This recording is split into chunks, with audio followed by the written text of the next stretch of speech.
The Whispering Forest. There's a place, deep in the heart of the old continent, hidden far from roads, towns, and any map, known only in whispers, the Whispering Forest. Locals say that when the wind blows, the trees don't just sway. They whisper secrets. Secrets that lure those who listen into the darkness, never to return. Liam, a botanist with a heart full of curiosity and a mind fueled by science, thought the stories were just myths. But when he stepped into that forest, he discovered some mysteries are far darker than any legend. Chapter 1. The Edge of the Forest. Liam's boots crunched softly on the gravel road, leading into the small village of Eldon's Hollow, nestled at the foot of the looming forest, known as the Whispering Woods. The late afternoon sun cast long shadows from the skeletal branches above, painting the town in a wash of gold and gloom. The air was cool, but carried a faint scent of moss and damp earth, mixed with an unplaceable, almost metallic tang that made Liam wrinkle his nose. He had heard stories, warnings, really, whispered between the villagers like an old curse. But science had always been his anchor. Superstition held no sway here. He pulled his jacket tighter and approached the tavern, its dark wooden sign swaying creakily in the breeze. Inside, the murmur of voices dipped as he entered. An old man, hunched over a half-empty mug, looked up with sharp, weary eyes. "You're not from here," the man said, his voice gravelly, worn by years of smoke and silence. "No, I'm Liam," he replied, offering a polite smile. "I'm here to study the flora in the forest. I heard you might have some rare species in these parts." The man's eyes narrowed. "You best not linger after dark. The woods, they call to you. They remember. They don't forget." Liam nodded slowly, suppressing a chuckle. "Thanks for the warning. But I have to see for myself." The villagers watched him with cautious eyes, as if they expected the forest to swallow him whole. He set out toward the forest edge, just as the sun began its slow descent, filtering light through the thick canopy overhead. The transition was sudden.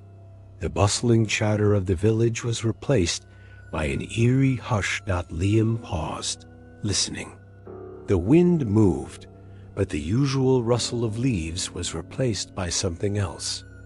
Soft murmurs, almost like voices, carried on the breeze.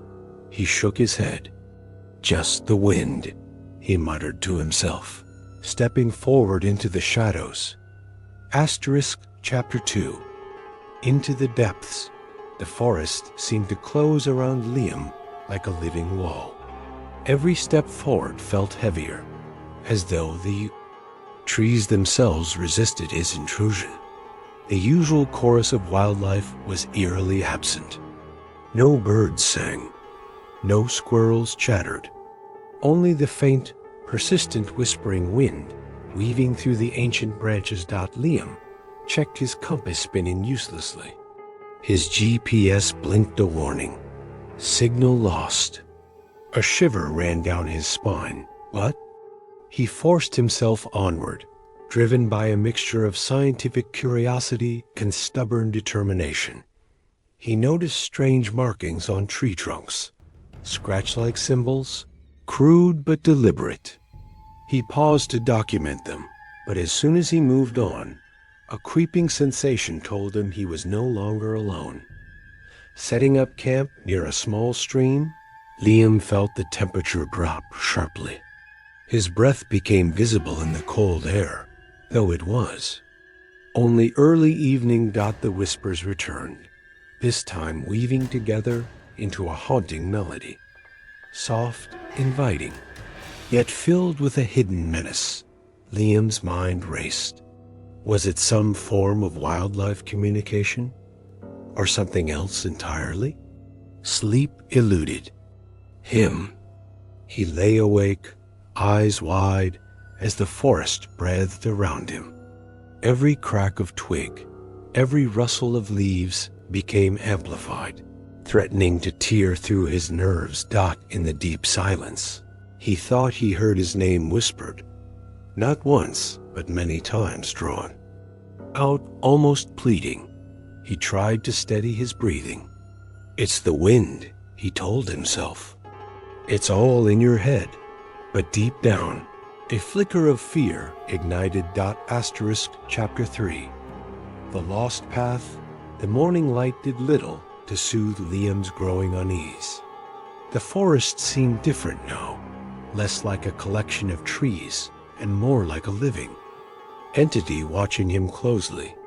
He tried to retrace his steps from the previous day, but the path behind him had vanished, swallowed by dense undergrowth that wasn't there before. Panic prickled at his skin as he realized he was lost.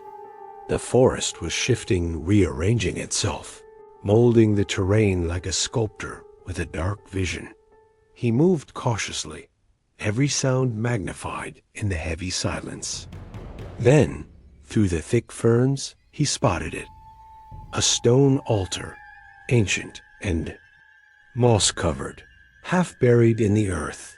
Carvings adorned the altar's surface, faces contorted in agony and ecstasy, eyes hollow and accusing. Liam's fingers trembled as he traced the symbols. A pungent scent lingered, herbs long burned, mingling with damp soil and something metallic like rusted blood. He opened his journal, hands shaking, and scribbled, "This forest isn't just alive, it's conscious. It's waiting." As dusk fell, the whispers turned clearer. They weren't merely sounds. They were messages, promises of forbidden knowledge, eternal peace, or unimaginable power. But they came with a price, one Liam was not yet ready to pay. Chapter 4. The voices' night descended like a heavy shroud, swallowing the forest in complete darkness. Liam's campfire flickered weakly, casting tall, jittery shadows across the trees. The voices began softly, barely audible, like the rustle of leaves. But they quickly grew louder, urgent, insistent, speaking in a language that twisted his mind. At first, he couldn't understand the words, but the feeling behind them was unmistakable. Sorrow, anger, longing. His hands shook as he clutched his journal, trying to write down what he heard. Yet the words on the page seemed to shift and blur, refusing to settle. Sleep was impossible. Every time he closed his eyes, visions flooded his mind. Faces of strangers, places he'd never been, memories that weren't his own. His thoughts fractured. He forgot his own name for moments, struggled to recall where he was or why he came here. Outside the tent, shadows stretched and twisted, creeping closer like living smoke. He caught glimpses of figures, tall, gaunt silhouettes with hollow eyes that reflected the firelight. They didn't speak. They just watched. Fear rooted Liam to the spot, but the voices whispered again, promising release if he only surrendered. Chapter 5. The final hour desperation drove Liam through the tangled underbrush as the forest seemed to close around him like a living cage. Every branch scratched his skin. Every root threatened to trip him. Behind him, the whispers rose into a cacophony, angry, pleading, laughing, voices of those lost before him, trapped forever in the endless green. His lungs burned, legs ached, but he dared not stop. The forest wanted him to stay, to join its eternal chorus. Suddenly, a figure stepped from the shadows. A woman, pale and ethereal, eyes black pools of sorrow. "Why do you run?" She whispered, voice echoing like the wind. "You cannot leave." "None do." Liam's heart hammered. But he remembered the faces he loved, the life waiting beyond the trees. Dot with a cry that shattered the night.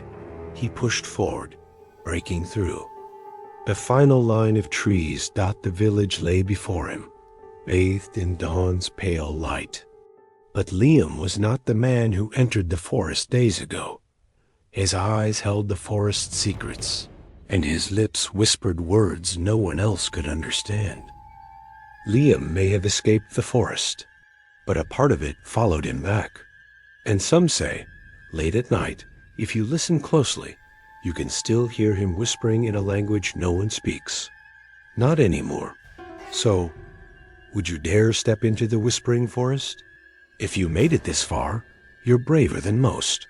If this story sent chills down your spine, give it a like. It helps more lost souls find their way here. Subscribe if you want to hear more stories like this.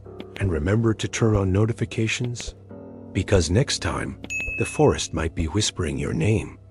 Thanks for watching, and until we meet again, sleep tight, and don't listen too closely to the winged